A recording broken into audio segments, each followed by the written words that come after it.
Turning now to the big story out of the Vatican. The first global meeting for the Synod on Synodality has come to a close, and Pope Francis is keeping the delegates focused on Christ. Magari abbiamo davvero tante belle idee per riformare la Chiesa, ma ricordiamo adorare Dio e amare i fratelli col suo amore. Questa è la grande e perenne riforma. And the final report about the Synod discussions is out now. The hundreds of bishops, cardinals, and lay people discussed and voted on hot-button issues in the church, including women priests and deacons and LGBTQ inclusion. Here to further break down what the delegates discussed is Vatican expert and editor at Crux, John Allen. Hi, John. Hey, Christine. Okay, John, so when it came to the topic of women deacons, 20% of the members voted against it, but the majority of the assembly voted to continue their research in the next year. So what were the favoring and opposing views on this? Well, in this instance, Christine, I think the Synod's final document, or what they called a synthesis, was quite honest. Some felt it would be an unacceptable departure from tradition and a kind of accommodation to a secularized ethos.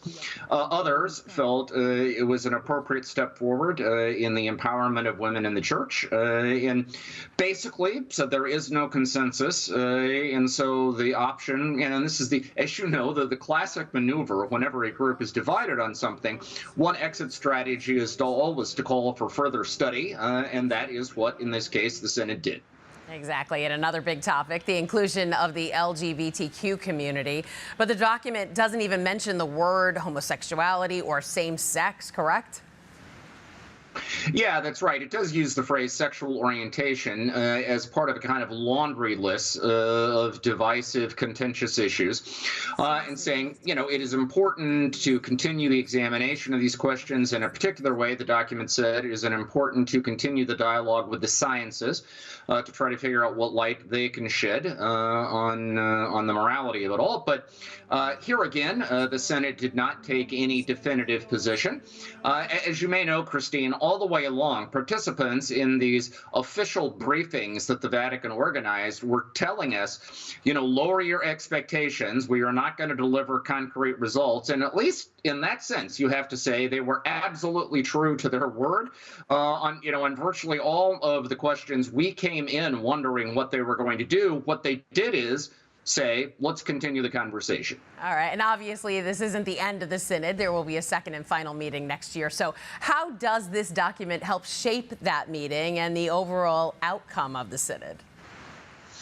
Well, what this document does is give us an X-ray, I suppose, of where there is consensus, such as the need to evangelize and engage digital culture. Nobody seemed to dissent from that.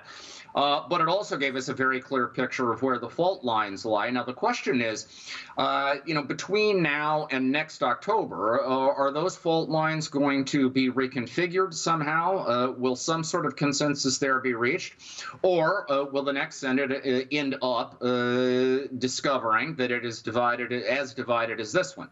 And on that one, Christine, unfortunately, we're just going to have to wait and see. That's right. We'll wait and see. John Allen, editor at Crux, thanks so much for joining us. You're welcome.